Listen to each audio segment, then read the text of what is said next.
ವಿಘ್ನ ನಿವಾರಕ ಗಜಾನನ ಗಣಪತಿಯನ್ನು ಮೊದಲು ಮನದಲ್ಲಿ ನೆನೆಯುತ್ತಾ ಚಿದಂಬರ ಮಠಾಧೀಶಂ ಸಿದ್ಧಾರೂಢ ಯತೀಶ್ವರಂ ಶಿಷ್ಯ ಪ್ರಶಿಷ್ಯ ರೂಪೇಣ ಬೋಧಕಂ ಗುರುಮಾಶ್ರೇ ಯದಂಗ್ರಿ ಕಮಲದ್ವಂದ್ವಂ ತಾಪತ್ರಯ ನಿವಾರಣಂ ಶಾಂತೈಕ್ಯ ಪದದಂ ದೇವಂ ಸಿದ್ಧಾರೂಢಮಹಂ ಭಜೆ. ಜ್ಞಾನಸಿದ್ಧಂ ತಪಸ್ಸಿದ್ಧಂ ಸರ್ವಸಿದ್ಧಂ ಶಿವಪ್ರದಂ ಸ್ವಯಂ ಸಿದ್ಧಂ ಮಹಂ ವಂದೇ ಸಿದ್ಧಾರೂಢ ಯತೀಶ್ವರಂ. ಸದ್ಗುರು ಸಿದ್ಧಾರೂಢ ಅಪ್ಪಾಜಿಯವರ ಪಾದ ಕಮಲಗಳಿಗೆ ನಮಿಸುತ್ತಾ ಮೌನಯೋಗಿ ಮಹಾಮಾತ್ಮ ಪೂಜ್ಯ ಗುರು ಗುರುನಾಥಾರೂಢ ಸ್ವಾಮಿಗಳ ಪಾದಗಳಿಗೆ ಹಣಮಣಿಯುತ್ತಾ ತತ್ಸ್ವರೂಪರಾಗಿರ್ತಕ್ಕಂಥ ಬೀದರ್ ಚಿದಂಬರ ಆಶ್ರಮ ಸಿದ್ಧಾರೂಢ ಮಠದ ಶಿವಕುಮಾರ ಮಹಾಸ್ವಾಮಿಗಳ ಅಡಿದಾವರಿಗೆ ನಮಸ್ಕರಿಸುತ್ತಾ ಇವತ್ತಿನ ದಿವಸ ಒಂದು ಸಣ್ಣ ಚಿಂತನ, ಹಿಂದೆ ಚಿಂತನೆ ಮಾಡಿದ್ವಲ್ಲ, ಏನಂತ ಕೇಳಿದ್ರಿ ಅಂದ್ರೆ, ದೇವರು ಹೇಗೆ ಇದ್ದಾನೆ, ದೇವರು ಏನು ಮಾಡುತ್ತಿದ್ದಾನೆ, ದೇವರಿಗೆ ಏನು ಬೇಕು, ಭಕ್ತ ಮತ್ತು ಭಕ್ತಿ ನುಡಿದರೆ ಮುತ್ತಿನ ಹಾರದಂತಿರಬೇಕು ಅಂತ ಇನ್ನೂ ಅನೇಕ ಚಿಂತನೆಗಳನ್ನು ಮಾಡಿದ್ವಿ.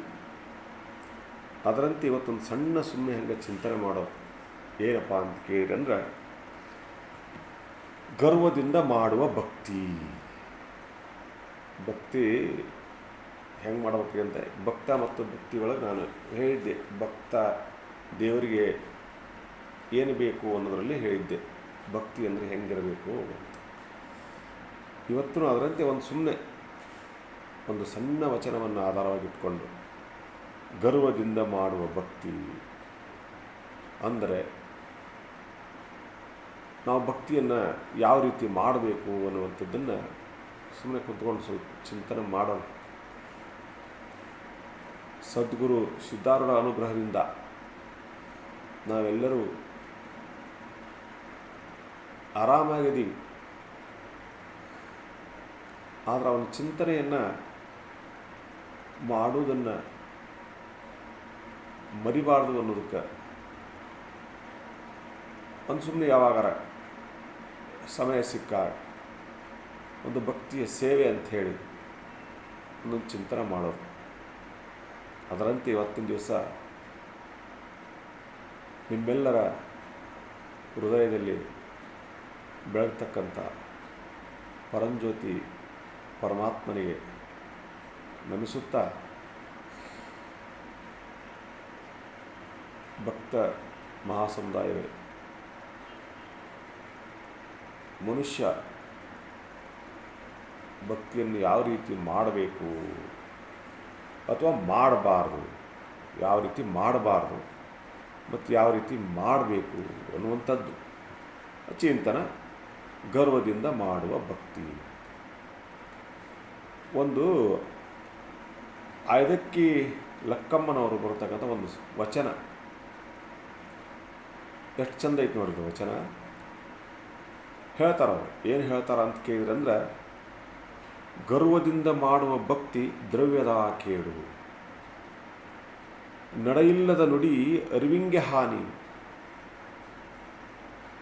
ಕೊಡದೆ ತ್ಯಾಗಿ ಎನಿಸಿಕೊಂಬುದು ಮುಡಿಯಿಲ್ಲದ ಶೃಂಗಾರ. ಮುಡಿ. ದೃಢವಿಲ್ಲದ ಭಕ್ತಿ ಒಡೆದ ಕುಂಭದಲ್ಲಿ ಸುಜಲವ ತುಂಬಿದಂತೆ, ಮಾರಯ್ಯ ಪ್ರಿಯ ಅಮರೇಶ್ವರ ಲಿಂಗವ ಮುಟ್ಟದ ಭಕ್ತಿ ಅಂತ ಸುಂದರವಾಗಿ ಒಂದು ವಚನವನ್ನು ಬರೆದ. ಯಾರು ಅಂತ ಕೇಳಿದ್ರೆ ಐದಕ್ಕಿ ಲಕ್ಕಮ್ಮ. ಅಂದರೆ ಇಲ್ಲಿ ಗುಡುಗುಂಟಿ ಒಳಗೆ 12ನೇ ಶತಮಾನದಾಗ ಆಗಿರತಕ್ಕಂಥ ಪುಣ್ಯ ದಂಪತಿಗಳು ಆದಕ್ಕೆ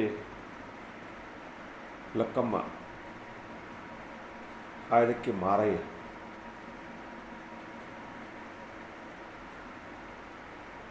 ಆ ತಾಯಿ ಗದ್ದೆ ಒಳಗೆ ಹೋಗಿ ಭತ್ತ ಕೊಯ್ತಿದ್ರಲ್ಲ, ನೆಲ್ಲು ಅಕ್ಕಿ, ಆ ಕೊಯ್ದು ಪೈರನ್ನು ತೆಗೆದುಕೊಂಡು ಹೋಗಿರ್ತಕ್ಕಂಥ ಗದ್ದೆ ಒಳಗೆ ಬಿದ್ದಿರ್ತಕ್ಕಂಥ ಆ ಭತ್ತದ ತೆನೆಗಳನ್ನು ಆರಿಸಿಕೊಂಡು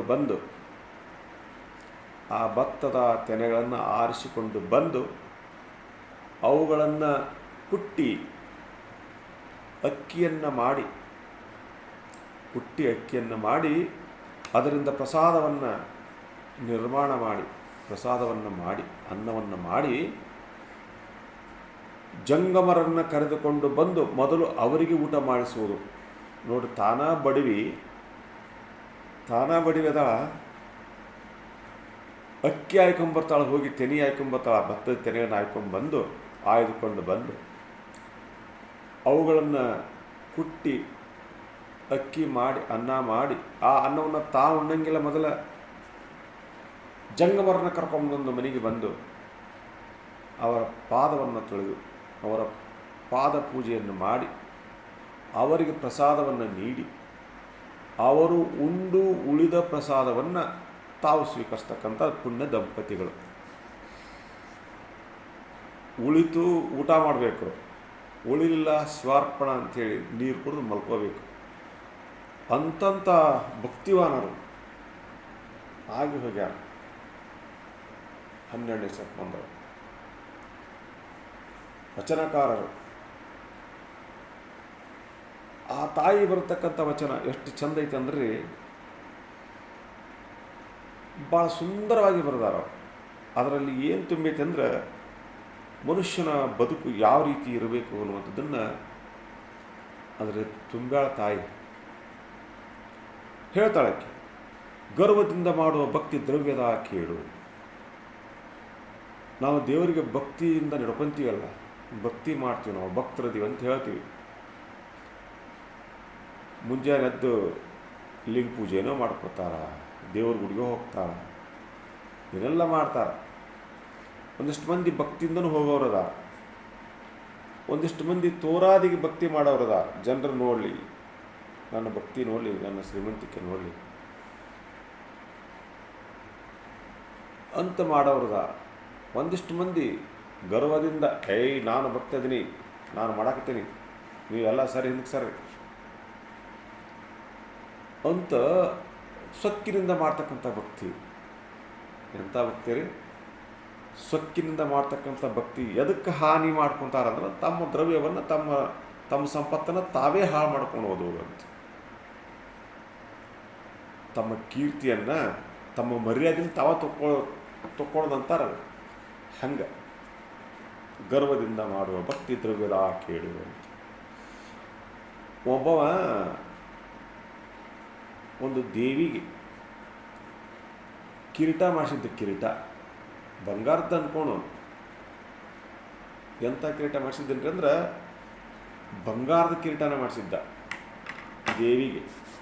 ಆ ಊರು ದೇವಿ ಬಂಗಾರದ ಕಿರೀಟವನ್ನು ಮಾಡಿಸಿ ದೇವಿಗೆ ಸಮರ್ಪಣೆ ಮಾಡೋರು. ಸಾಹುಕಾರ ಇದ್ದವ. ಅದಕ್ಕೆ ದೊಡ್ಡ ಸಮಾರಂಭ ಏರ್ಪಾಡು ಮಾಡಿದ. ತನ್ನೂರಿನ ಗ್ರಾಮದಿಂದ ತಾಲೂಕಾ ಜಿಲ್ಲಾ ಕಚೇರಿ ತನ ದೊಡ್ಡ ದೊಡ್ಡ ಕಟೌಟ್ಗಳು. ಇಂಥವರು ಇಂಥ ದಿವಸ ದೇವಿಗೆ ಕಿರೀಟಾರ್ಪಣೆ ಮಾಡ್ತಾರೆ, ತಾವೆಲ್ಲರೂ ಭಾಗವಹಿಸಬೇಕು ಅಂಥೇಳಿ ಆ ಕಟೌಟ್ ತುಂಬ ಎತ್ತರಗಿ ತಂದ ಭಾವಚಿತ್ರ. ಎಲ್ಲಿ ಬೇಕಲ್ಲೇ ಒಂದ ಕಟೌಟ್. ಯಪ್ಪ ಕಿರೀಟ ಮಾಡ್ಸ್ಯಾರ ಅನ್ನೋರೆಲ್ಲ.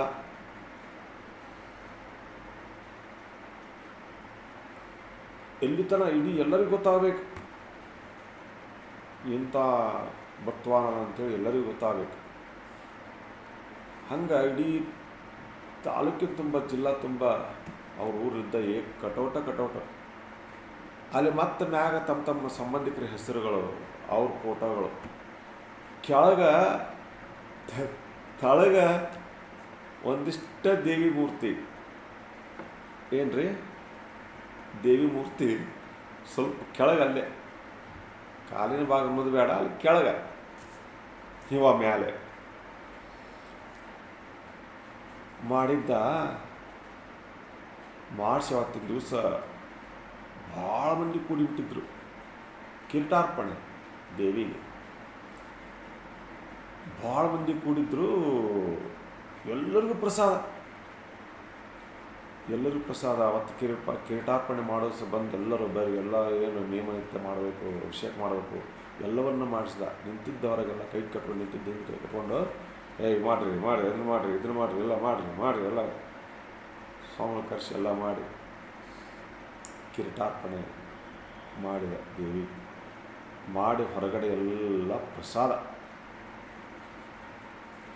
ಒಳ್ಳೊಳ್ಳೆ ಭೋಜನಗಳನ್ನು ಮಾಡ್ಯಾರ. ಭಾಳ ಜನ ಬಂದಿದ್ದರು. ಬಂದು ಎಲ್ಲರೂ ಪ್ರಸಾದ ತಗೊಳ್ಳಿ, ಹಿಂಗ್ರಿ ಇಂಥವ್ರು ಸಾವುಕಾರು ದೇವಿಗೆ ಕಿರೀಟಾರ್ಪಣೆ ಮಾಡ್ಯಾರ, ಪ್ರಸಾದ ಕೂಡಿ. ಎಲ್ಲಿಗಿದ್ವಿ? ಸಾವುಕಾರ ಪ್ರಸಾದ ಮಾಡಿಸಲ್ಲ, ಅಲ್ಲಿ ಹೋಗಿದ್ವಿ. ಸಾವುಕಾರ ಪ್ರಸಾದ ಮಾಡಿಸಲ್ಲ, ಅಲ್ಲಿ ಪ್ರಸಾದ ಮಾಡಿ ಬಂದಿವಿ. ಎಲ್ಲರೂ ಬರೀ ಸಾವುಕಾರನ ಹೋಗೋದು. ಸಾವುಕಾರ ಪ್ರಸಾದ ಮಾಡ್ಯಾರ, ಸಾವುಕಾರ ಕಿರೀಟಾರ್ಪಣೆ ಮಾಡಾಕತ್ತಾರೆ ಅಂತ ಎಲ್ಲರೂ ಬಂದು ಪ್ರಸಾದ ಮಾಡಿ ಸಾವುಕಾರನ ಹಾರೈಸಿ ಸಾವುಕಾರನ ಹೊಗಳಿ ಹೋದರು. ಭಾಳ ಖುಷಿ ಆತವ್ರು. ಎಲ್ಲರೂ ಬರೋರು, ಏನು ರೀ ಎಂಥ ದೊಡ್ಡ ಕೆಲಸ ಮಾಡಿಬಿಟ್ಟಿರಲ್ಲ, ಅಡ್ಡಿಲ್ರಿ ಚಲೋ ಆಯ್ತು. ಆಯಿತು, ಎಲ್ಲರೂ ಪ್ರಸಾದ ಮಾಡಿದ್ರು ಹೋದರು. ಅವತ್ತಿನ ರಾತ್ರಿ ಸಾವುಕಾರ ಮನೆಯಾಗ ಮುಕ್ಕೊಂಡಿದ್ದ. ಆ ದೇವಿ ಗುಡಿ ಪೂಜಾರಿ ಬಂದವ ಓಡಿ, ರಾತ್ರಿನೇ ಓಡಿ ಬಂದು, ಸಾವುಕಾರ ಒಂದು ಅನಾಹುತ ಆಗಿ ಹೋಗಿಬಿಟ್ಟೆ. ಏನಪ್ಪ ಅದು ಅನಾಹುತ ಅಂದು ಸಾವುಕಾರ. ಇಲ್ಲ, ಮತ್ತು ಮಧ್ಯರಾತ್ರಿ ಮಲ್ಕೊಂಡಾಗ ಬೆಳಗ್ಗೆ ಮುಂಜಾನೆ ಬಂದ. ನೀವು ರಾತ್ರಿ ಎಲ್ಲರೂ ಮುಕ್ಕೊಂಡಾಗ ನೀವು ಅರ್ಪಣೆ ಮಾಡ್ತಕ್ಕಂಥ ದೇವತೆಯ ಕಿರೀಟವನ್ನು ಯಾರೋ ಕದ್ಕೊಂಡು ಹೋಗಿಬಿಟ್ಟ. ಏನು ಮಾಡ್ಯಾರ? ಯಾರೋ ಕಳ್ಳರು ಆ ಕಿರೀಟವನ್ನು ಕದ್ದುಕೊಂಡು ಹೋಗ್ಯಾರ, ಕದ್ದಾರ. ಆಶ್ಚರ್ಯ ಆತವು. ಏನಾಯ್ತು? ಆಶ್ಚರ್ಯ ಆಯ್ತು. ಓಡಿ ಬಂದು ನೋಡ್ತಾನ, ಗುಡಿ ಬಾಗಿಲ ತೆಗೆದೈತಿ. ದೇವಿ ಮ್ಯಾಗ ಕಿರೀಟ ಇಲ್ಲ, ದೇವಿ ತಲೆ ಮೇಲೆ ಕಿರೀಟ ಇಲ್ಲ ಅಂತಾನವ. ನಮಸ್ಕಾರ ಮಾಡಿ ಕೇಳ್ತಾನೆ, ದೇವಿ ತಾಯಿ ಎಂಥ ಕಿರೀಟ ಮಾಡಿಸಿದ್ದೆ ನಿಮ್ಗೆ? ಬಂಗಾರದ ಕಿರೀಟ ಮಾಡಿಸಿದ್ದೆ, ಅದಕ್ಕೆ ಮುತ್ತು ಹಚ್ಚಿದ್ದೆ, ರತ್ನ ಹಚ್ಚಿದ್ದೆ, ಹವಳ ಹಚ್ಚಿದ್ದೆ, ವಜ್ರ ಹಚ್ಚಿದ್ದೆ, ಎಲ್ಲವನ್ನು ಹಚ್ಚಿ ಕಿಮ್ಮತ್ತಿನ ಕಿರೀಟ ಮಾಡಿಸಿದ್ದೆ. ಎಂಥ ಕಿರೀಟ? ಕಿಮ್ಮತ್ತಿನ ಕಿರೀಟವನ್ನು ಮಾಡಿಸಿ ನಿನ್ನ ತಲೆಗೆ ಹಾಕ್ಸಿದ್ದೆ. ತಾಯಿ, ನಿನ್ನ ತಲೆಯಾಗಿರತಕ್ಕಂಥ ಕಿರೀಟವನ್ನು ನೀನು ಕಳ್ಳರಿಗೆ ಕೊಟ್ಟು ಕುಂತಿಯಲ್ಲ, ಕಳ್ಳರಿಂದ ನೀನು ರಕ್ಷಣೆ ಮಾಡ್ಕೊಳ್ಳೋ ಕಾಲಿಲ್ಲಲ್ಲ ನಿನಗೆ. ಕಳ್ಳರಿಂದ ರಕ್ಷಣೆ ಮಾಡ್ಕೊಳ್ಳೋ ಕಾಲಿಲ್ಲ ಕಿರೀಟವನ್ನು. ಇನ್ನು ನಮ್ಮೆಲ್ಲರನ್ನ ಹೆಂಗೆ ರಕ್ಷಣೆ ಮಾಡ್ತಿ ತಾಯಿ ನೀನು? ನಿನ್ನ ಕಿರೀಟವನ್ನೇ ನೀನು ರಕ್ಷಣೆ ಮಾಡ್ಕೊಳಕ್ಕಾಗಿಲ್ಲ ತಾಯಿ ನಿನಗೆ. ಮಾತಾಡವ, ಹೇಳು, ಯಾಕೆ ಹಿಂಗಾತ? ಯಾಕಾತ ಹಿಂಗ ಕೇಳ್ತಾನ ದೇವಿನ. ನಿನ್ನ ಕಿರೀಟವನ್ನೇ ನೀನು ಮಾಡ್ಕೊಳ್ಳೋಂಥ ತಾಯಿ ನೀನು, ನಮ್ಮನ್ನ ಹೆಂಗೆ ರಕ್ಷಣೆ ಮಾಡ್ತೀವಿ ಹೇಳು, ಮಾತಾಡೋ ತಾಯಿ ಅಂದ. ಆವಾಗ ದೇವಿ ಮಾತಾಡ್ತಾಳು. ಏನು ಮಾತಾಡ್ತಾ ದೇವಿ? ದೇವಿ ಮಾತಾಡ್ತಾ ಅಂತ ಹೇಳ್ತಾನ. ಭಕ್ತ ಅಡ್ಡಿಲ್ಲಪ್ಪ, ಬಾ. ಏನಂದಿ ನೀನು? ನಿನ್ನ ಕಿರೀಟವನ್ನು ರಕ್ಷಣೆ ಮಾಡ್ಲಂತಕ್ಕೆ ನೀನು ನಮ್ಮನ್ನೆಲ್ಲರೂ ಹೆಂಗೆ ರಕ್ಷಣೆ ಮಾಡ್ತಿದ್ವಿ ಹೇಳ್ತಾಳೆ. ರಕ್ಷಣೆ ಮಾಡೋಕೆ ಕೊಟ್ಟಿನಿ ಕಿರೀಟ ಅಂತಾಳಾಕಿ. ನೀನು ಮಾಡಿದಲ್ಪ ಭಕ್ತಿನ, ನೀ ಭಕ್ತಿಯಿಂದ ಕಿರೀಟ ಹಾಕ್ತೀನಿ ಅಂತೇಳಿ ಮಾಡಿದಲ್ಲ ಭಕ್ತಿನ, ಎದ್ರ ಸಲುವಾಗಿ ಮಾಡಿದ್ನಿ? ನನಗೆ ಕಿರೀಟ ಹಾಕಕ್ಕೆ ಅಲ್ಲಿ ಮಾಡಿದ್ದು ನಿನ್ನ ಸಾವುಕಾರಿಕೆ ತೋರ್ಸಾಕ ಇಡೀ ಎಲ್ಲಿ ತನಕ ಬೇಕಲ್ಲಿ ತನಕ ಕಟ್ಔಟ್ಗಳು, ನಿನ್ನ ಫೋಟೋ, ನಿಂದ ಎಲ್ಲ ನಂದೇನೈತಾರ. ದೊಡ್ಡ ಎಲ್ಲೇ ಒಂದು ಸ್ವಲ್ಪ ಎಲ್ಲೇ ಒಂದು ಫೋಟೋ ಐತೆ ನಂದು, ಕೆಳಗೆ ಒಂದು ತಟ್ಟಗೆ ದೇವಿ ಫೋಟೋ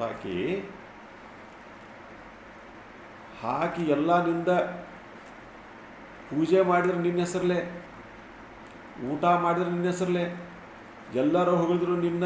ಯಾರಾದರೂ ನನಗೆ ದೇವಮ್ಮ ಅಡ್ಡಿ ಇಲ್ಲವ ಅಂತ ನನಗಂದ್ರೆ, ಅಥವಾ ನನಗೆ ಯಾರಾದರೂ ನಮಸ್ಕಾರ ಮಾಡಿ ಆಶೀರ್ವಾದ ಮಾಡೋದು ಕೇಳಿದ್ರೆ, ಎಲ್ಲರೂ ಬರೋರ, ಊಟ ಮಾಡೋರ, ನಿನ್ನ ಹೋಗೋರ ಎಲ್ಲದೂ ಮಾಡ್ಕೊಂಡಿದ್ದು ನಿನಗೋಸ್ಕರ ಮಾಡ್ಕೊಂಡು ನೀನು. ನಾನು ಏನು ಮಾಡಿಲ್ಲ. ಹೌದು, ಪೂಜೆ ಮಾಡಿಸಿದೆಲ್ಲ, ಹಿಂದೆ ಕೈ ಕಟ್ಕೊಂಡು ಹೊರಗೆ ನಿಂತಿದ್ದೆಲ್ಲ, ಒಳಗೆ ಸತ್ಯ ಬಂದಿಲ್ಲ ನೀನು. ಅಲ್ಲಿ ಹಾಕೋರು ಹಾಕ್ತಿದ್ರು ಕಿರೀಟನ, ಮಾಡೋರು ಮಾಡ್ತಿದ್ರು. ನೀ ಬರೀ ಬಂದವ್ರಿಗೆ ನಿನ್ನ ಶ್ರೀಮಂತಿಕೆ ತೋರಿಸೋದ್ರೊಳಗನ ಕಾಲ ಕಳೆದೀನಿ.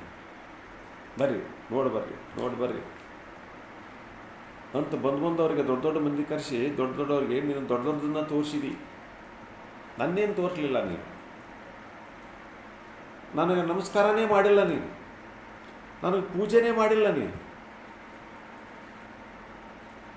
ಆದ್ರೆ ಅವ ಕಳ್ಳದ, ನಾನು ಕಳ್ಳ ಮಾಡ್ಕೊಂಡು ಹೋಗ್ಯಾನಲ್ಲ ಕಳ್ಳ. ಆ ಕಳ್ಳ ಬಂದು ಯವ್ವ ನಿನ್ನ ಕಿರೀಟವನ್ನು ನಾನು ಕಳ್ಳ ಮಾಡ್ಕೊಂಡೋಗ್ತೀನಿ ತಾಯಿ, ನನಗೆ ಆಶೀರ್ವಾದ ಮಾಡಂದ. ನನಗೆ ಅನಿಸ್ತು, ಇಲ್ಲವಾ ನಾನು ಸಂಕಟದಾಗಿದ್ದೀನಿ, ನಾನು ಬಡವದೀನಿ, ನನಗೆ ಯಾರೂ ಕೆಲಸ ಕೊಡ್ತಾ ಇಲ್ಲ, ದುಡ್ಕೊಂಡು ತಿನ್ಬೇಕಂತೀನಿ, ಅಶಕ್ತಿ ಇದ್ದೀನಿ, ಮನ್ಯಾಗ ಹೆಂಡತಿ ಮಕ್ಕಳು ರಕ್ಷಣೆ ಮಾಡಬೇಕು, ನನಗೆ ಆಗವಲ್ದು ತಾಯಿ, ನನ್ನ ಕುಟುಂಬವನ್ನು ರಕ್ಷಣೆ ಮಾಡು, ನನ್ನ ಹೆಂಡರು ಮಕ್ಕಳನ್ನ ರಕ್ಷಣೆ ಮಾಡೋಕ್ಕೋಸ್ಕರ ಹೊಟ್ಟಿಗೆ ಊಟನೇ ಇಲ್ಲ, ಎಷ್ಟೋ ದಿವಸ ಆಯ್ತು ತಾಯಿ. ಹಾಗಾಗಿ ಈ ನಿನ್ನ ಕಿರೀಟವನ್ನು ತೆಗೆದುಕೊಂಡು ಹೋಗಿ ನಾವೆಲ್ಲರೂ ಹೊಟ್ಟೆ ತುಂಬ ಊಟ ಮಾಡ್ತೀವ, ನನ್ನ ಮ್ಯಾಗ ಕ್ಷಮ ಇರಲಿ, ಕೋಪ ಮಾಡ್ಕೋಬೇಡ ತಾಯಿ, ನನ್ನ ಮ್ಯಾಗ ನಿನ್ನ ಕ್ಷಮ ಇರಲಿ ಅಂತ ಒಂದು ಸಲ ಅಲ್ಲ 1000 ಸಲ ನಮಸ್ಕಾರ ಮಾಡಿದೆ ನಾನು. ಎಷ್ಟು ಸಲ? 1000 ಸಲ ನಮಸ್ಕಾರ ಮಾಡಿದ. ಮಾಡಿ ಯವ್ವ ಆ ಕಿರೀಟ ತಗೊಳಕ್ಕಿಂತ ತಾಯಿ ಕೋಪ ಮಾಡ್ಕೋಬೇಡ ತಾಯಿ ಅಂತ ಭಕ್ತಿಯಿಂದ ನಮಸ್ಕಾರ ಮಾಡಿ ಆ ಕಿರೀಟ ತಕ್ಕೊಂಡು ಹೋದ. ಅವನು ಭಕ್ತಿ ಮುಂದೆ ಅವ ಬಂದು ನನ್ನ ಕೈ ಮುಗಿದು ಕೇಳಿನಲ್ಲ, ಆ ಭಕ್ತಿ ಮುಂದೆ ನಿನ್ನ ಡಂಬಾಚಾರದ ಭಕ್ತಿ ಎದಕ್ಕೂ ಸಮ ಇಲ್ಲ. ಹಾಗಾಗಿ ಆ ಭಕ್ತನನ್ನು ರಕ್ಷಣೆ ಮಾಡೋಕ್ಕೆ ಕಿರೀಟ ಕೊಟ್ಟಿನಿ. ನಿನ್ನ ಕಿರೀಟವನ್ನು ನೀ ರಕ್ಷಣೆ ಮಾಡ್ಕೊಳ್ಳೋದಕ್ಕೆ ನಮ್ಮನ್ನ ಹೆಂಗೆ ರಕ್ಷಣೆ ಮಾಡ್ತೀನಿ ಅಂತ ಕೇಳ್ತೀಯಲ್ಲ, ಆ ಭಕ್ತನನ್ನು ರಕ್ಷಣೆ ಮಾಡೋಕೆ ಆ ಕಿರೀಟ ಕೊಟ್ಟಿನಿ. ನಿಂದೆಂಥ ಭಕ್ತಿ! ಗರ್ವದಿಂದ ಮಾಡುವ ಭಕ್ತಿ ದ್ರವ್ಯದ ಕೇಡು.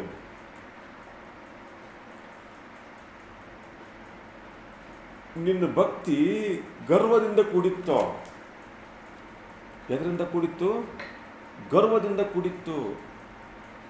ಅವನ ಭಕ್ತಿ ಸಂತಾಪದಿಂದ ಕೂಡಿತ್ತು, ಕಷ್ಟದಿಂದ ಕೂಡಿತ್ತು. ಅಲ್ಲಿ ಕಷ್ಟಿತ್ತು, ಹಸಿವಿತ್ತು, ಅಂತ ಒಂದು ನಿಜದಿಂದ ಕೂಡಿತ್ತು. ಆ ಭಕ್ತಿ ನಿಜವಾದ ಭಕ್ತಿಯಾಗಿತ್ತು. ಹಾಗಾಗಿ ಅವನ ಭಕ್ತಿಗೆ ಒಲಿದು ಮಣಿದು ನಾ ಕಿರೀಟ ಕೊಟ್ಟಿನಪ್ಪ. ನಿನ್ನ ಭಕ್ತಿ ಹೆಚ್ಚ, ಅವನ ಭಕ್ತಿ ಹೆಚ್ಚ ಕೇಳ್ತಾಳೆ ತಾಯಿ. ಅದಕ್ಕೆ ಹೇಳೋದು, ಅದಕ್ಕೆ ಲೆಕ್ಕಮ್ಮನವ್ರು ಬರೆದದ್ದು ಏನಂತ ಹೇಳಿದ್ರಂದ್ರೆ, ಗರ್ವದಿಂದ ಮಾಡುವ ಭಕ್ತಿ ದ್ರವ್ಯದ ಕೇಡು. ಮುಂದೆ ಹೇಳ್ತಾಳೆ, ಏನು ಹೇಳ್ತಾಳೆ ಅಂದ್ರೆ, ನಡೆಯಿಲ್ಲದ ನುಡಿ ಅರಿವಿಂಗೆ ಹಾನಿ. ನೋಡಿ ಹೇಳ್ತಾರೆ, ಹಂಗೆ ಮಾಡ್ಬೇಕು, ಹಿಂಗಿರ್ಬೇಕು, ಅದೇನು ಎಲ್ಲ ಶಾಸ್ತ್ರ ಹೇಳ್ತಾರೆ. ತಾವು ತಿನ್ನೋದು ಅದನ್ನ ಮಾಡ್ತಾರೆ, ಹೇಳ್ತಾರೆ, ತಾವು ನಡೆಯಂಗಿಲ್ಲ. ಹಂಗಿರ್ಬೇಕು, ಭಕ್ತಿ ಮಾಡಬೇಕು, ಪೂಜೆ ಮಾಡಬೇಕು, ಸತ್ಯ ಹೇಳಬೇಕು ಎಲ್ಲ ಹೇಳ್ತಾರೆ. ಕೊಲಬೇಡ ಉಸಿರುಳಿಲ್ ಬಂತು ಬಸವಣ್ಣ ಹೇಳಲ್ಲ. ಇದನ್ನು ಎಲ್ಲರೂ ಹೇಳ್ತಾರೆ ಇವರೆಲ್ಲ. ಆದ್ರೆ ಬಸವಣ್ಣ ಹೇಳ್ದಂಗೆ ಯಾರು ನಡೆಯಂಗಿಲ್ಲ, ನುಡಿತ ನಡೆಯಂಗಿಲ್ಲ. ದೊಡ್ಡ ಬತ್ತಲ್ಲಿ ನೋಡ್ಬೇಕು ನೀವು, ಇರ್ತಾರಂತಾರೆಲ್ಲ ಭಾಳ ಚಂದ ಹೇಳ್ತಿರ್ತಾರ. ಅದರಂತಾಗ ನುಡಿದಂತೆ ನಡೆಯಿಲ್ಲ, ನುಡಿದಂಗೆ ನಡೆಯಿಲ್ಲ. ಹೇಳೋದು ಶಾಸ್ತ್ರ, ತಿನ್ನೋದಿನ ಅಂತಾರಲ್ಲ ಹಂಗೆ. ಅದು ಎದಕ್ಕಪ್ಪ ಅಂದ್ರೆ ನಮ್ಮ ಅರಿವಿಗೆ ಹಾನಿ, ನಮ್ಮ ಜ್ಞಾನಕ್ಕೆ ಹಾನಿ, ನಮ್ಮ ಗೌರವಕ್ಕೆ ಹಾನಿ. ನುಡಿದಂತೆ ನೀನು ನಡಿಲಿಲ್ಲ ಅಂದ್ರೆ ನಾಲಿಗೆ ತಪ್ಪಿ ಅಂತಾರ. ಅವತ್ತೇನಪ್ಪ ನಾಲಿಗೆ ಸುದ್ದಿಲ್ಲ, ಆ ಮನುಷ್ಯ ನುಡ್ದಂಗೆ ನಡೆಯಂಗಿಲ್ಲ, ಅವ ಉಪಯೋಗ ಇಲ್ಲ ಅಂತಾರೆ. ಉಪಯೋಗ ಇಲ್ಲದ ವಸ್ತು ಆಗಿ ಹೋಗ್ತೀವಿ ಯಾವಾಗಂದ್ರೆ ನಡೆಯಿಲ್ಲದ ನುಡಿ ಅರಿವಿಂಗೆ ಹಾನಿ.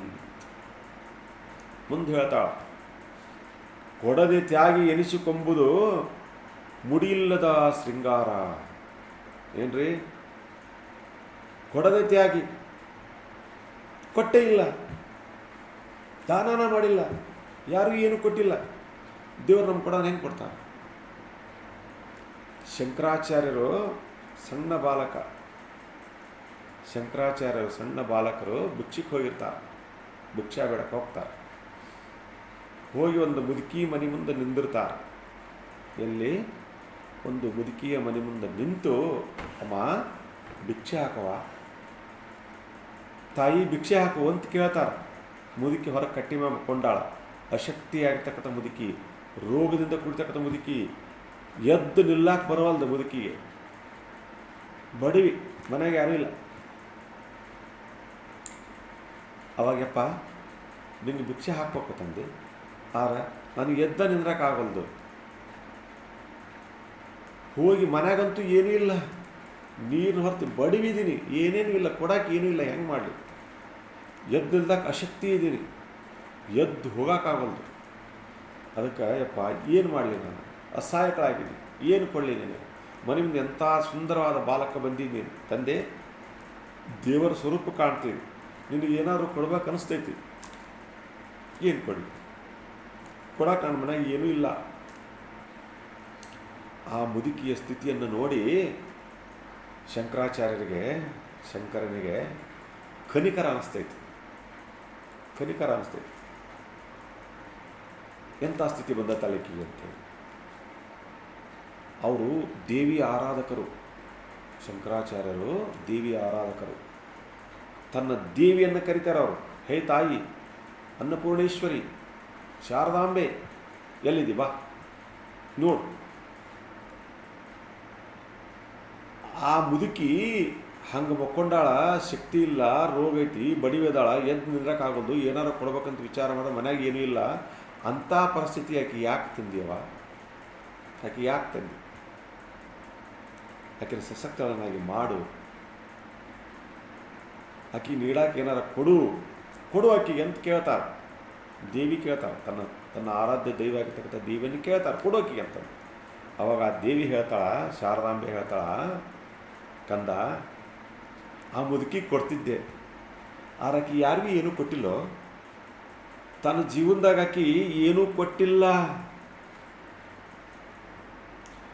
ದಾನಾನೇ ಮಾಡಿಲ್ಲ, ಒಂದು ಸಣ್ಣ ಚೂರು ಕೈ ಎತ್ತಿ ಮಂದಿಗೆ ಏನೂ ಕೊಟ್ಟಿಲ್ಲ. ಹಾಗಾಗಿ ಆಕೆ ಮನೆ ತೊಳೆದ ಮನೆ ಆಗೈತಿ, ಏನೂ ಇಲ್ಲ ಕಿತ್ತ. ಏನು ಮಾಡಲಿ? ಎಷ್ಟರ ಕೊಟ್ಟಿದ್ರೆ ಕೊಡ್ತಿದ್ದೆ ನಾನು, ನನಗೆ ಕೊಟ್ಟರೆ ನೀವು ಅಕ್ಕಿಗೆ ಕೊಡ್ತೀನಿ, ನನಗೆ ಅಕ್ಕಿ ಕೊಟ್ಟಿಲ್ಲ, ನಾನೇನು ಕೊಡಲಿ? ಅವಾಗಂತಾರೆ ಅವರು, ಆ ಮುದುಕಿಗೆ ಅಂತಾರೆ, ಹೇ ತಾಯಿ ಒಳಗೆ ಹೋಗಿ ಹೆಂಗಾರ ಮಾಡಿ ಎದ್ದು ನಿಂತು ಒಳಗೆ ಹೋಗಿ ಏನಾರೈತೆ ನೋಡ್ಕೊಂಬಾ ಅಂತ ಕಳಿಸ್ತಾರ. ಒಳಗೆ ಮುದುಕಿ ಹೇಳ್ತೈತಿ, ಎದ್ದು ಹೋಗಿ ನೋಡ್ತೈತಿ, ಹಂಗೆ ಹಿಂಗೆ ಮಾಡ್ಕೊಂಡು ಹೋಗಿ ನೋಡ್ತಾಳ. ಅಶಕ್ತ ಮುದುಕಿ ಮನ್ಯಾಗ ಹೋಗಿ ಏನೇನು ಇರಲ್ಲ, ಏನೂ ಇಲ್ಲ ಮನ್ಯಾಗ, ನೀರು ಸತಿ ಇಲ್ಲ ಕೊಡಾಕ. ಆವಾಗ ಯಪ್ಪ ಮನೆಯಾಗ ಏನೂ ಇಲ್ಲ, ಅಜ್ಜಿ ಏನಾದರೂ ಐತೆ ನೋಡ್ಬೇಕಮ್ಮ, ಯಾರ ಮೂಲ್ಯಾಗಾರ ಏನಾದ್ರು ತಟ್ಟಿ ಏನು ಬಿದ್ದದ್ದು ತಂದು ನೀಡ ನಾನು. ಮತ್ತೆ ಹೋಗೈತಿ ಮುದುಕಿ ಒಳಗೆ, ಎಲ್ಲ ಹುಡುಕಾಡ್ತೈತಿ. ಒಂದು ಮೂಲ್ಯಾಗ ಒಂದಿಟ್ಟು ಅರ್ಶಿನ ಕೊಂಬು ಬಿದ್ದಿರ್ತೈತಿ, ಅರ್ಶಿನ ಕೊಂಬು ನೋಡಿಲ್ಲ. ಯಪ್ಪ ಏನೂ ಇಲ್ಲ, ಇದು ಒಂದಿಟ್ಟು ಅರ್ಶಿನ ಕೊಂಬು ಐತಿ ನೋಡು ಅಂತ ಮುದುಕಿ. ನಂಗೆ ಅದನ್ನ ಹಾಕು, ಭಿಕ್ಷೆ ಹಾಕು, ನನ್ನ ಜೊಳಗ್ಯಾಗ ಹಾಕಂತಾರೆ ಶಂಕರಾಚಾರ್ಯ. ಹಾಕಿದ್ರ ಮುದುಕಿ ತಂದು ಅರ್ಶಿನ ಕೊಂಬನ್ನು ಅದ್ರಾಗ ಹಾಕ್ತಾಳ. ಅವಾಗ ಹೇಳ್ತಾರೆ ಶಂಕರಾಚಾರ್ಯರು, ನೋಡಿ ತಾಯಿ ದೇವಿಗೆ ಹೇಳ್ತಾರ, ಹಿಂದದಾಳ ದೇವಿ ಶಾರದಾಂಬೆ, ಯವ್ವ ನೀ ಕೊಟ್ಟಿಲ್ಲ ಅಂದಲ್ಲ ಮುದುಕಿಗೆ, ಈಗ ಕೊಟ್ಟಾಳಕ್ಕೆ ದಾನ ಮಾಡಿ ಹಾಕಿದ್ರೆ ಕೊಡು ಆಕೆಗೆ ಏನಾರು ಕೊಡು. ಆವಾಗ ದೇವಿ ಹೇಳ್ತಾಳ, ತಥಾಸ್ತು ಮಗನೇ ಅಂತ ದೇವಿ ಆ ಮುದುಕಿಗೆ ಆಶೀರ್ವಾದ ಮಾಡಿ, ನಿನ್ನಂತೆ ಆಗಲಿ, ನೀನು ನುಡಿದಂತೆ ಆಗಲಿಪ್ಪ ಅಂತಂದು ಶಂಕರಾಚಾರ್ಯಗೆ ಹರಿಸಿ ದೇವಿ ಅದೃಶ್ಯಳಾಗ್ತಾಳ. ಅವಾಗ ಶಂಕರಾಚಾರ್ಯ ಹೇಳ್ತಾರೆ, ಯವ್ವ ಹೋಗಿ ನೋಡು ಒಳಗೆ ಏನಾರು ಐತೆ ನೋಡು. ಮುದುಕಿ ಸ್ವಲ್ಪ ಶಕ್ತಿ ಬಂತ ಮೈಯಾಗ ಹೋಗ್ತಾಳಕ್ಕೆ, ಒಳಗೆ ಹೋಗಿ ನೋಡ್ತಾಳ. ಯಾವ ಮೂಲ್ಯಾಗ ಅರಿಶಿನ ಕೊಂಬು ತಂದಿದ್ಲಲ್ಲ, ಬಿದ್ದಿತ್ತಾಳ ಅರಿಶಿನ ಕೊಂಬು, ಆ ಮೂಲ್ಯಾಗ ಸಾಕಷ್ಟು ಅರಿಶಿನ ಕೊಂಬು ರಾಶಿ ಬಿದ್ದೈತಿ. ಅರಿಶಿನ ಕೊಂಬಿನ ರಾಶಿ ಎಂಥ ಅರಿಶಿನ ಕೊಂಬು ಅಂತ ನೀವು ಕೇಳಿದ್ರಿ ಅಂದ್ರೆ ಸಾಮಾನ್ಯ ಅರಿಶಿನ ಕೊಂಬಲ್ಲ, ಬಂಗಾರದ ಅರಿಶಿನ ಕೊಂಬಿನ ರಾಶಿ ಆ ಮೂಲ್ಯಾಗ ತುಂಬೈತಿ. ನೋಡ್ರಿ ಎಷ್ಟು ಕೊಟ್ಟಾಳಕಿ. ಒಂದು ಸಣ್ಣ ಅರಿಶಿನ ಕೊಂಬನ್ನು ತಂದು ಶಂಕರಾಚಾರ್ಯರ ಜೋಳಿಗೆಯಲ್ಲಿ ಹಾಕಿದ್ದರ ಪ್ರತಿಫಲವಾಗಿ ದೇವಿಯಕ್ಕೆ ಏನು ಕೊಡ್ತಾಳೆ ಅಂದ್ರೆ ಒಂದು ರಾಶಿ ಬಂಗಾರದ ಅರಿಶಿನ ಕೊಂಬನ್ನು ಕೊಡ್ತಾಳ ಮುದುಕಿಗೆ ದಾನ. ಕೊಡದೆ ತ್ಯಾಗಿ ಎನಿಸಿಕೊಂಬುದು ಮುಡಿಯಿಲ್ಲದ ಶೃಂಗಾರ. ಕೊಡ್ಬೇಕಲ್ಲ ಮೊದಲ. ಬ್ಯಾಂಕ್ನ್ಯಾಗ ಡಿಪಾಸಿಟ್ ಮಾಡಿದ್ರೆ ಎಷ್ಟ ರೊಕ್ಕ ಇಟ್ಟರು ಹೊಳ್ಳೆ ತೊಗೊಳಕ್ಕೆ ಬರ್ತಲ್ಲ, ನಾವು ರೊಕ್ಕನ ಇಲ್ಲಕ್ಕೆ ಹೆಂಗೆ ತೊಗೊಳಕ್ಕೆ ಬರ್ತೈತಿ? ನಮ್ಮ ರೊಕ್ಕನೇ ಇಲ್ಲಲ್ಲಿ ಏನು ತಗೊಂತೀರಿ? ಅದಕ್ಕೆ ಮೊದಲು ಏನಾದ್ರು ಕೊಡ್ಬೇಕಲ್ಲ. ಮೊದಲು ಕೊಟ್ಟು ತ್ಯಾಗಿಯಾಗು. ಏನು? ಕೊಟ್ಟು ತ್ಯಾಗಿಯಾಗು, ಉಂಡು ಭೋಗಿಯಾಗು. ನೋಡ್ರಿ ಹೆಂಗೆ ಕೊಡೋ ತ್ಯಾಗಿ, ಉಣ್ಣವ ಭೋಗಿ. ತ್ಯಾಗಿ ಆಗ್ಬೇಕಾದ್ರೆ ಮೊದಲು ಕೊಡ್ಬೇಕು. ಕೊಟ್ಟಿಲ್ಲ ಅಂತ ಹೆಂಗೆ ಬರ್ತೈತಿ ನೋಡ್ರಿ. ಅಷ್ಟೊಂದು ಮುದುಕಿ ಒಂದಿಷ್ಟು ಕೊಟ್ಟಿದ್ದಕ್ಕೆ ಅಷ್ಟೆಲ್ಲ ಬಂಗಾರದ ಸುಖವನ್ನು ರಾಶಿನೇ ಆಕೆ ಮನ್ಯಾಗ ತುಂಬಿ ಹೋಯ್ತು ಅಂದ್ರೆ ಅದಕ್ಕೆ ನಾವು ಒಂದು ವೇಳೆ ಏನೂ ಕೊಡ್ಲಾರ್ದ ನಾವು ತ್ಯಾಗಿ ಎನಿಸ್ಕೊಂಡ್ವಿ ಅಂದ್ರೆ ಅದು ಹೆಂಗಂತ ಹೇಳ್ತಾ ಅಂದ್ರೆ ಲಕ್ಕಮ್ಮ, ಮುಡಿ ಇಲ್ಲದ ಶೃಂಗಾರ. ಕೂದಲೇ ಇಲ್ಲ, ತಲಿಯಾಗ ಕೂದಲಿಲ್ಲ, ಅದಕ್ಕೆ ಇಷ್ಟು ಉದ್ದ ಮಲ್ಲಿಗೆ ಹೂವು ತಂದು ಜೋತಕ್ಕೆ ಶೃಂಗಾರ ಮಾಡಿದ್ರೆ ಹೆಂಗಾಗತ್ತೆ? ಚಂದ ಕಾಣುತ್ತೆ ಇಲ್ಲ. ಮುಡಿ ಇಲ್ಲದ ಶೃಂಗಾರ ಮಾಡ್ದಂಗೆ ಕೊಡದ ತ್ಯಾಗ ಎನಿಸ್ಕೊಳ. ಅದಕ್ಕೆ ಜೀವನದೊಳಗೆ ಏನಾರು ಒಂದು ತ್ಯಾಗ ಮಾಡ್ಬೇಕಲ್ಲ, ಏನಾರು ಕೊಡ್ಬೇಕಲ್ಲ, ಏನಾರು ಮಾಡ್ಬೇಕಲ್ಲ. ಸಿದ್ದೋಡಪ್ಪ ಹೇಳೋದೇ, ಸಿದ್ದೋಡಪ್ಪಾಜಿ ಹೇಳೋದು ಅದೇ. ಏನಾರು ನೀವು ಕೊಡ್ರಿ, ನೀವು ಒಂದು ಕೊಡ್ರಿ, ನಾನು ನೀವು ಕೇಳಿದಷ್ಟು ಕೊಡ್ತೀನಿ ಅಂತ. ಸದ್ಗುರುಗಳು ಏನು ಹೇಳ್ತಾರೆ, ಸಿದ್ದೋಡಪ್ಪ ಏನು ಹೇಳ್ತಾನ, ನೀವು ಒಂದು ಸ್ವಲ್ಪ ಕೊಡ್ರಿ, ನೀವು ಅಲ್ಪ ಕೊಡ್ರಿ, ನಾನು ಏನೆಲ್ಲ ಕೊಡ್ತೀನಿ. ಅದಕ್ಕೆ ಕೊಡದೆ ತ್ಯಾಗಿ ಎನಿಸಿಕೊಂಬುದು ಮುಡಿಯಿಲ್ಲದ ಶೃಂಗಾರ. ಮುಂದೆ ಹೇಳ್ತಾಳೆ, ಏನು ಹೇಳ್ತಾ ಅಂದ್ರೆ, ದೃಢವಿಲ್ಲದ ಭಕ್ತಿ ಒಡೆದ ಕುಂಭದಲ್ಲಿ ಸೃಜಲವ ತುಂಬಿದಂತೆ. ನೋಡ್ರಿ, ದೃಢವಿಲ್ಲದ ಭಕ್ತಿ. ಒಂದು ಮುದುಕಿ ಒಬ್ಬ ಅಜ್ಜಿ ಸಿದ್ದೋಡ ಮಠದಾಗ ಸೇವಾ ಮಾಡ್ತಿದ್ಲಂತ. ಹುಬ್ಬಳ್ಳಿ ಸಿದ್ದೋಡ ಅಜ್ಜರ ಮಠದೊಳಗೆ ಅಜ್ಜಾರ ಇದ್ದಾಗ ಸೇವಾ ಮಾಡ್ತಿದ್ಲಕ್ಕಿ. ಅಜ್ಜಾರು ಬಂದು ಭಕ್ತರಿಗೆಲ್ಲ ಏನೆಲ್ಲ ಕೊಡ್ತಿದ್ರು, ಸಕ್ಕರೆ ಕೊಡ್ತಿದ್ರು, ಹಣ್ಣು ಕೊಡ್ತಿದ್ರು. ಅವ್ರು ಏನು ತರ್ತಾರೆ ಅವ್ರಿಗೆ ಕೊಟ್ಟು ಕಳಿಸ್ಬಿಡ್ತಿದ್ರು ಅಜ್ಜಾರು. ಇದು ಮುದುಕಿ ರೊಟ್ಟಿ ಮಾಡ್ತಿತ್ತು. ಆ ಮಠದಾಗ ರೊಟ್ಟಿ ಮಾಡೋಕ್ಕೆ, ಸೇವಾ ಮಾಡೋಕ್ಕೆ, ಎಲ್ಲ ಮಾಡೋಕ್ಕೆ. ಅಪ್ಪ ಎಲ್ಲರಿಗೂ ಏನೇನು ಕೊಡ್ತಾನೆ, ನನಗೇನು ಕೊಡೋಲ್ಲ ಅಂತಿತ್ತು ಅದು ಮುದುಕಿ. ಒಂದು ದಿವಸ ಅಜ್ಜಾರು ಕರೆದು, ಮುದುಕಿ ಬಾಯಿಲ್ಲ. ಅಜ್ಜಾರು ಕರೆದು ತಗೋ ಈ ಕುಂಬಳ ಬೀಜವನ್ನು ತೊಗೊಂಡೋಗಿ ಅಂತ ಒಂದು ಮುದುಕಿ ಕುಂಬಳ ಬೀಜ ಮುದುಕಿ ಕೈಯಾಗ ಕೊಟ್ಟು ಕಳಿಸಿರು. ಮುದುಕಿ ತೊಗೊಂಡು ಹೋಗಿ ಅಪ್ಪ ಕೊಟ್ಟಾನ ಇವನ್ನೇನಾರ ಮಾಡಿ ಉರಿಸ್ಬೇಕು ಬೀಜ ಅಂತವೆ, ಊರ್ಬೇಕು. ಹೋಗಿ ಹಿತ್ತಲ್ದಾಗ ತಿಪ್ಪಿ ಬಾಜುಕ್ಕೆ ಕುಂಬಳ ಬೀಜ ಊರಿಲ್ಲಕ್ಕೆ. ಊರಿ ಕಾಟಕ್ಕೆ ನೀರು ಹಾಕ್ತಿದ್ಲು, ದಿವಸ ಬಂದು ಸೇವಾ ಮಾಡೋಂಗೆ ಮಾಡ್ತಿದ್ಲು. ಕುಂಬಳ ಗಿಡ ಅದು ಮೊಳಕೆ ಆಯ್ತು, ಬೀಜ ಮೊಳಕೆ ಆಗಿ ಮೇಲೆ ಬಂದು ಕುಂಬಳ ಬಳ್ಳಿ ಎಲ್ಲ ಹಬ್ಬಿದು, ಹೂವು ಬಿಡ್ತು, ಎಲ್ಲ ಕಾಯಿ ಬಿಡಕತ್ತು. ಚುಣೇ ಕಾಯಿ ಇಷ್ಟಾತು ಇಂಥದ್ದು ತಂದ್ಲಕ್ಕಿಯಪ್ಪ. ಈ ಚುಣೆಕಾಯಿ ಐತಲ್ಲ, ಈಟ ಇದ್ದಾಗ ಅಂದಿದ್ಲಕ್ಕೆ ಏನಂತ, ಈ ಚುಣೆಕಾಯಿ ಐತಲ್ಲ, ಈ ಕಾಯಿ ಹರ್ಕೊಂಬಂದು ನಿನ್ನ ಮಠಕ್ಕೆ ಅರ್ಪಣೆ ಮಾಡ್ತೀನಿ ಅಂತ ಮನಸ್ಸಿನಾಗ ಬೇಡ್ಕೊಂಡಿದ್ಲ. ಅಜ್ಜಗ ಬೇಡ್ಕೊಂಡ ಊರಿದ್ಲ. ಅದು ಅದು ಹಂಗೆ ದೊಡ್ಡ ಕಾಯಿ ಅಂತ ಕಾಯಿ ಆಯ್ತು. ಅದ್ರ ಕಾಯಿ ಜೊತೆ ಇಡೀ ಕುಂಬಳ ಗಿಡ ತಿಪ್ಪಿ ತುಂಬ ಹಬ್ಬಿ ಜಗ್ಗು ಕಾಯಿ ಬಿಟ್ಬಿಡ್ತೀವಿ. ಕಾಯಿ ಬಿಡ್ತಲ್ಲ ಮುದುಕಿಗೆ ಬಾಬಾ ಎಷ್ಟು ಕಾಯಿ ಬಂದ್ಬಿಟ್ಟವು. ಇವಿಷ್ಟು ಕಾಯಿ ಹರ್ಕೊಂಡು ಹೋಗಿ ಬಜಾರ್ದಾಗ ಮಾರಿಬಿಟ್ರಂದ್ರೆ ಬಜಾರ್ದಾಗ ಮಾರಿಬಿಟ್ರೆ ಎಷ್ಟೆಲ್ಲ ರೊಕ್ಕ ಬರ್ತಾವಲ್ಲ, ರೊಕ್ಕ ಬರ್ತಾವೆ. ಅಂತ ಮುದುಕಿ ಕುಂಬಳ ಗಿಡ ತುಂಬ ಕಾಯ್ದವಲ್ಲ ಹರಿಸಿ ಚಕ್ಕಡಿ ತರಿಸಿ ಹರಿಸಿ ಕಾಟಿ ಎಲ್ಲ ತುಂಬಿಬಿಟ್ಟು ಚಕ್ಕಡಿ ಹಾಕಿ ತುಂಬಿಕೊಂಡು ಮರ್ತ ಚುನೆಕಾಯಿ ಕೊಡ್ದ ಮರ್ತು ಹೋಗ್ತವೆ.